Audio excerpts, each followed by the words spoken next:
da stürmt er hin.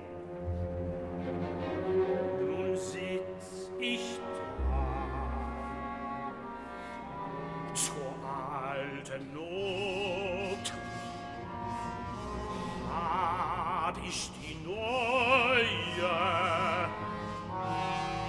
vernagelt, bin ich nun ganz.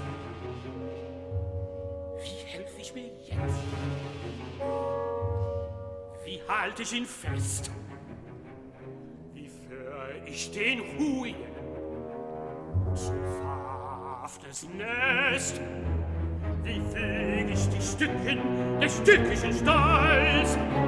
Keines Ofens Glut glüht mir die Echten, keines Felgenhang bezwingt mir die Hand. Des